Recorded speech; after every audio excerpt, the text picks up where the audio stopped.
ಚರ್ಚೆ ನಡೆದಿದೆ. ಅದು ಸಿ ಎಂ ಅವ್ರಿಗೆ ಹೇಳಿದ್ದೀವಿ, DCM ಅವ್ರಿಗೆ. ಅವ್ರು ಅಂತಿಮವಾಗಿ ಇವತ್ತು ಮಾತಾಡ್ಕೊಂಡು ಬರ್ತು ಅಂತ ಹೇಳಿದ್ದಾರೆ. ಅವ್ರೇನು ಮಧ್ಯಾಹ್ನ ಬರ್ತಾರೆ, ವಾಪಸ್ ಬಂದ ಮೇಲೆ ಕೇಳೋಣ ಏನೇನು ಡಿಸ್ಕಷನ್ ಆಗಿದೆ. ನಿಮ್ಮ ಅಪೇಕ್ಷೆ ಇರೋದು ಸಚಿವ ಸ್ಥಾನದ ಜೊತೆಗೆ KPCC ಕೊಡಿ ಅಂತನಾ? ಹೆಂಗೆ ಸರ್? ಇಲ್ಲ ಅದನ್ನು DCM CM ಅವರೇ ನಿರ್ಧಾರ ಮಾಡಬೇಕು ಯಾವ ರೀತಿ ಇರಬೇಕಂತ. ಸೊ ಅವ್ರ ಮೇಲೆ ನಾವು ಒಪ್ಸಿದ್ದೀವಿ ಯಾವ ರೀತಿ ಇರಬೇಕಂತ. ನೀವೇ ಮಾತಾಡ್ಕೊಳ್ಳಿ ಹೈಕಮಾಂಡ್ ಜೊತೆ. ಸೊ ಅವ್ರು ಮಧ್ಯಾಹ್ನ ಬಂದು ಹೇಳಿದ್ಮೇಲೆ ನೋಡೋಣ ಏನು ಹೇಳ್ತಾರೆ ಮುಂದೆ.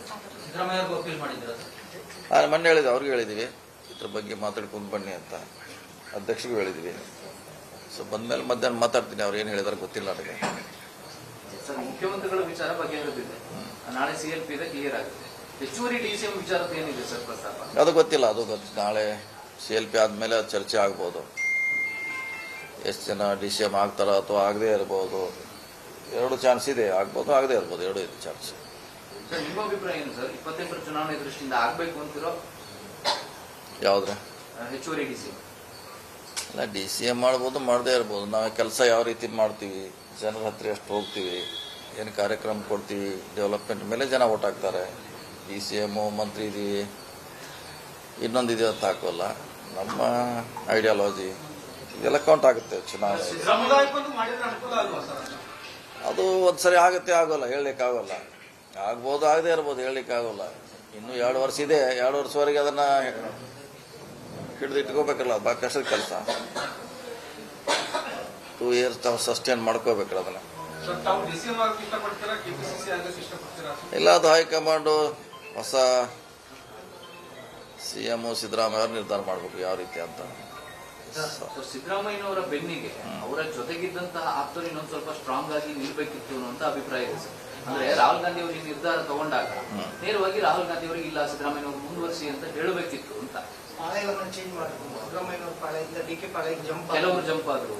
ಇಲ್ಲ, ಈ ಕಡೆ ಜಂಪ್ ಆಗೋದು ಏನು, ಅವ್ರೇನು ಯಾರು ಕೇಳಿ ಏನೋ ಡಿಸಿಷನ್ ತಗೊಂಡಿಲ್ಲ. ಮುಂಚೆ ಏನು ಅಗ್ರಿಮೆಂಟ್ ಐತೆ ಅದ್ರ ಪ್ರಕಾರ ಡಿಸಿಷನ್ ತಗೊಂಡ್ರೆ ಇದ್ರಲ್ಲಿ ಯಾರು ಹೇಳೋದು ಕೇಳೋದು, ಅವ್ರು ಸಹಿ ಮಾಡಿದ್ರು ಇವ್ರು ಸಹಿ ಮಾಡಿದ್ರು ಅದು ವಾಪ ಅಷ್ಟೇ. ಇದರಲ್ಲಿ ಯಾರು ಕೇಳಿ ಕೂಡ ಮಾತಾಡ್ಲಿಕ್ಕೆ ಅವಕಾಶ ಇಲ್ಲವೇ ಇಲ್ಲ. ಡೆಲ್ಲಿ ಹಂತಲ್ಲಿ ಆಗಿದೆ, ನಾವು ಹೇಳ್ತೀವಲ್ಲ, ಡೆಲ್ಲಿಯಲ್ಲಿ ಆಗಿದೆ ನಮ್ಗೆ ಗೊತ್ತಿಲ್ಲ, ಪದೇ ಪದೇ ನಾವು ಹೇಳಿದ್ದೀವಿ. ಡೆಲ್ಲಿಯಲ್ಲಿ ನಿರ್ಣಯ ಆಗಿತ್ತು, ಅಲ್ಲೇ ಅದನ್ನು ಮುಗಿಸಿದ್ದಾರೆ. ಮತ್ತೆ ಇನ್ನೇನು ಬೆಂಗಳೂರಲ್ಲಿ ಅದನ್ನು ಚರ್ಚೆ ಮಾಡೋದ್ರಲ್ಲಿ ಇಲ್ಲ ಇನ್ಸರಿ ಪ್ರಶ್ನೆ ಇಲ್ಲ. ಈಗ ಹೈಕಮಾಂಡ್ ಡಿಸಿಷನ್ ತಗೊಂಡ್ಮೇಲೆ ಪ್ರಶ್ನೆ ಬರೋದಿಲ್ಲ. ಅದು ಸಿದ್ದರಾಮಯ್ಯ ವಿರುದ್ಧ ಸಹಿ ಸಂಗ್ರಹ ಮಾಡಿ ಹೈಕಮಾಂಡ್ ಅದೆಲ್ಲ ಸುಳ್ಳು, ಯಾರು ಮಾಡಿಲ್ಲ. 37 ಜನ ಮಾಡ್ರೆ ಮತ್ತೆ 200 ಜನ ಅವ್ರ ಅಭಿಪ್ರಾಯ ಬೇಡ. 37 ಜನ ಮಾಡ್ರೆ 200 ಜನದ ಅಭಿಪ್ರಾಯ ಕೇಳಬೇಕಲ್ಲ. ಹಂಗೆ ಸುಮ್ಮನೆ ಯಾರೋ ಅದು ಹಾಕಿದಾನಂತ ಅದೇ ಚರ್ಚೆ ಬೇಡದು. ಮತ್ತೆ ಅವರೇ ಹೀರೋ ಅದಲ್ಲ, 37 ಜನ 200 ಜನ ಎಲ್ಲಿ ಹೋದ್ರೆ ಪ್ರಶ್ನೆ. ಅದೆಲ್ಲ ಸುಳ್ಳು, ಯಾರೋ ಅವರ ಹಾಕಿದಾರೆ ವಾಟ್ಸಪ್ನಲ್ಲಿ ಟ್ವೀಟ್ ಮಾಡ್ಯಾರಂತ ಪ್ರಮುಖ ಆಗೋಲ್ಲ. ಅದು ಯಾವುದೇ ಸಹಿ ಹೋಗಿಲ್ಲ, ಯಾರು ಚರ್ಚೆನೂ ಮಾಡಿಲ್ಲ, ಒಪ್ಪಂದ ಪ್ರಕಾರ ಆಗಿದೆ ಅಷ್ಟೇ. ಅದ್ರ